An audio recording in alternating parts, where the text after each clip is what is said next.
what's going on, guys? And welcome back to another episode of Military Cashflow. And today, guys, we're going to be talking about how you can get 100% VA disability in 5 easy steps. Now, before we get into it, you already know what you got to do. Hit that like button. Go ahead and subscribe. Share this and leave some comments below, right? About your experience with disability or maybe some of your concerns. Let's start talking about it because this is something that is extremely important. All right. Now, there's too many times that the culture of the military kind of, discourages us to actually go and claim disability, right? Discourages us to actually put some of these ailments on record, right? Hey, suck it up, do your thing, report back in, it'll be okay. But ultimately, we got to understand that in the military, no matter what your MOS is, or no matter what branch you serve, the sacrifices there are real, right? We sacrifice our time, our mental health, our bodies, our energy, right? To serve in a capacity that really just treats us like cogs in a wheel. Let's be honest, right? Because if you left the unit, what are they doing? They're bringing somebody else right back in. Now, not to knock anything from the military, but we must understand that there are certain benefits set in place, and it's up to us to take advantage of them. All right. So without further ado, all right. So step number 1 is you have to actually document everything. Okay. Now, I've mentioned this before in several other videos, but guys, think about it. When you go to sick call, right, even though it may be shunned that, oh, he had to go in there for 15 minutes or whatever the case is, what you're doing is you're saying, hey, there's this ailment that the military has caused, and I just want to put it on record. I just want to show that I've sought treatment for this. That's it. That's it. Now, I'm not saying go to sick hall and start claiming nonsense. Not at all. Not at all. What I'm saying is if you actually sprained your ankle on a ruck march, go to PT, go to physical therapy, do whatever you got to do to make sure that it's healthy so you can continue, but make sure it's documented, right? If you hurt your back on a ruck march or on a jump, your knees popping all over the place like most combat arms do, right? Get that stuff checked out and get it recorded.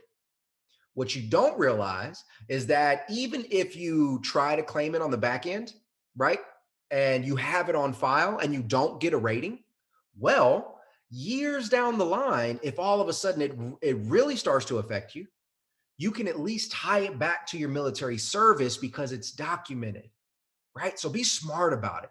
Document everything. That's number 1. Number 2, you want to compile all of your medical records, all of them. Now, it's easy to do it when you do it through the military, right? You go in, you get it documented. Yep. If you go to the hospital, sick call, they write it in, the appointment, what it was for. If you get prescribed a medication, it's all there. And that's great. And the beautiful thing is when you go to your medical center, they're able to actually produce a full medical profile.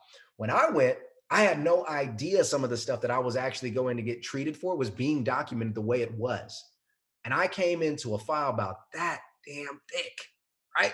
All of my surgeries, my visits, whatever happened in basic training, it was all there. So they are compiling all that. But what happens when you go off site, right? You go off base to some other third party, right? So for example, when I was in the Q course, I had actually herniated a disc, right? I was being dumb, trying to suck it up and say, hey, I don't want to get kicked out of the Q course. I don't want to get recycled. I herniated a disc. I refused to go on base. I refused to go to sick call or to the physical therapist. And so instead, I went to a chiropractor off base, okay? Went to a chiropractor, kind of sucked it up, did a whole bunch of research and recovered it myself. What I did not realize was that when that disability claim time or came to actually make the claim, I was able to pull all of that stuff from my chiropractor, right? That went in with my medical records. So now my already thick military medical records got even thicker because I had the civilian ones, right? And again, I was able to tie it to my military service, right? So you want to compile all the documents. So first you claim everything, then you compile everything. All right, step number 3. You want to make sure that you want to file that claim while you're still active duty, okay? While you're still active duty. Now you can start filing a claim up to 180 days before your separation date, okay? So if you get out in January, you can do it all the way back into June. Had to do the math real quick. That's about 6 months, right? You can do it all the way back in June. That's when you can start the process. Now, if you start the process while you're still active, right? Not separate, wait a year, and then file, which you can do. But if you file while you're still active, two things happen.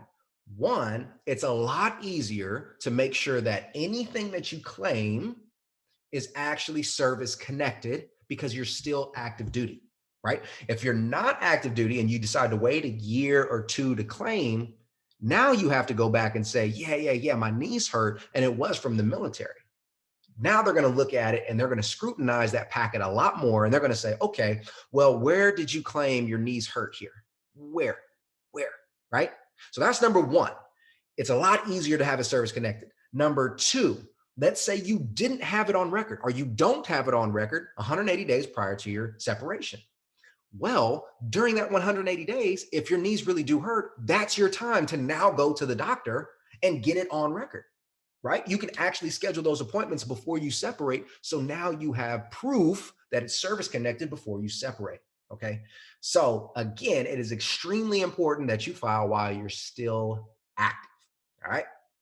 Now, step number 4, don't file the claim yourself. Do not do it yourself. Use a VSO, right? Veteran Service Organization. Basically, they're nonprofit organizations where you pay nothing and they'll file the entire claim for you, right? You go in there, you fill out some paperwork. I want to claim this, I want to claim that.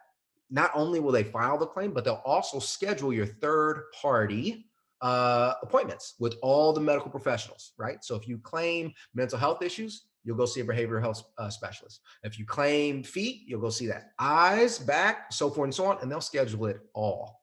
It's beautiful. Instead of you trying to navigate it, go ahead and leverage people who do this for a living for you, okay? And now there may be things that you don't understand is not normal, all right? So for example, I have tinnitus, ringing all the time, right? Sometimes it can be debilitating, causing headaches and stuff like that. I thought that was just something that we all had. I didn't realize that the average 30-year-old in America doesn't have tinnitus because they weren't sitting around explosives and guns, right? I didn't know that. Well, guess what? Tinnitus is a 10% rating. And they can't even test for it. So if you say tinnitus, you got tinnitus. I didn't know that, right? But going to that VSO, they were able to guide me in that direction to give me those tips and tricks to say like, hey man, this isn't normal. Let's at least look into it. Let's at least schedule an appointment and have somebody at audiology actually test you out to see if you truly do have hearing loss or if you just think you have hearing loss, because we all do, right? So use that VSO. And if you're looking for a good quality VSO, you can go to the VA directory. I personally use Disabled American Veterans, DAV, right? Great. Why did I use them? Because they were actually located on Fort Bragg. They were right there in the Soldier Support Center. So I literally just walked over, went down there, and it was done, right? If you guys are not on base and you're trying to file this claim, definitely find one. Believe me, they're everywhere, and they literally work for you to help you file this disability claim. All right. And now number 5, the last tip, guys. If you're on the fence about claiming it, claim it. All right. Now, I'm not saying make up stuff, right? You don't have to go in there and say that you have erectile dysfunction, right? When you know that ain't the case. We're not making up anything. But if you're like, man, you know what? My back it's a lot tighter than it used to be. I wake up slower. I'm stiff. My joints hurt. My feet, they kind of ache, they kind of pain. And you're on the fence like, well, I didn't really get it checked out. I don't really want to claim it. Go ahead and claim it. All right? Claim it. A few different reasons why. Just because you claim something does not mean that you're going to get a rating. Does not mean that you're going to get a rating at all. But the fact that you claimed it, especially while you were still in, you can now tie your discomfort to the military service. Why is that so important? Because as you start to accumulate your ratings, let's say you get over 30%, 40%, 50%, all that's good. Yeah, you get compensated. That's fine. You get military disability. But when it's already tied and you already claimed it, now if the effects of it actually happen down the road, let's say 20 years down the road, now all of a sudden your back that was so tight is gone.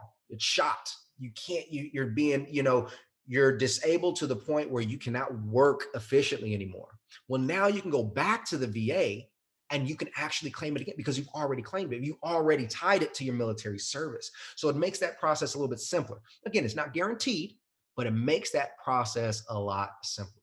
Okay. So quick, down and dirty. That's how you can optimize your possibility of getting 100% disabled. Okay. And I'm telling you from experience, I had no idea about this entire process until I was ready to separate. And I had no idea that my medical records were actually compiled in the way that they were. I had a few surgeries. I had a few things going on. I didn't even realize that. And when the time came, it made the process much easier to achieve 100%. Okay. Now here's a bonus tip. Here's a bonus. We've talked about all the 5 major tips, but here's a bonus. Many people don't realize this. If you sit there and you try to play the game and play the system and go out and achieve just 100% just for the sake of it, you can actually lose your 100% disability after you get out, after it's awarded to you. So the VA actually does periodic checkups, right? A 5-year, 10-year, and a 20-year, right? And I can make a whole nother video about that for sure. If you guys are interested in that, be sure to leave a comment below and I'll explain it all out so you guys are aware. But if you're not constantly getting treated, inspected, checked up on the things that you claimed, and you get out young, right? Not somebody who did 25 years and 30 years, but somebody who got out after 4 years, 10 years, right? So you're still fairly young. You can lose your 100% disability. It can be downgraded to 80, 70, 30. It can be dropped. So it's extremely important to understand as you're compiling all of your documents, you're getting everything documented, right? You're using that VSO, you're claiming these things that you're on the fence about. Understand that there is implications behind that. You do actually have to be injured and you do have to actually seek the treatment that they're willing to provide you. The VA is a wonderful benefit, or the disability aspect is a wonderful benefit. And I personally think every single soldier deserves, period. Soldier, airman, right? All that good stuff, right? Everybody who serves in the military deserves to use these benefits that were designed to help us. Do not feel that just because you weren't in combat, that you weren't actually, a Purple Heart recipient or inflicted by a bullet or an explosion or an ID. Don't think that you don't deserve some of the benefits that you've earned. You've earned this. The problem is so many people go in, especially some of the younger combat arms, very specifically, and they think that, I'm too tough. I'm not going to document anything. When they get out, they get 30% or 40%. But it was the young intellectual who said, hey, I'm documenting everything. They walk away with 100%. Whose fault is that, right? It's not one playing the system. It's one doing exactly what he's supposed to do. He's following these 5 tips, right? Documenting everything, compiling all your medical records, file the claim while you're still active, file it with a VSO, right? And then if you're on the fence, claim it anyway, because you might get a percentage of it. If you guys follow those tips, I guarantee you're going to walk away much happier and you're going to highly increase your chances to get 100% disability. All right, guys, if you like this content, real quick video, please let me know. Let us know if you like some of the more general military information, right? Disabilities, we got some education benefits out there, TSP, blended retirement system, all that good stuff is already coming out. We can definitely focus on that content for real because ultimately everything we're talking about is how to increase cash flow through the military, including all of the benefits that they provide, like disability, right?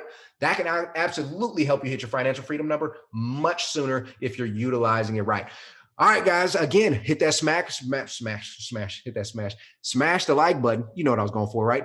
Obviously, leave a comment, share it, all that good stuff, guys. And until next time, it's Mike Glaspie signing off.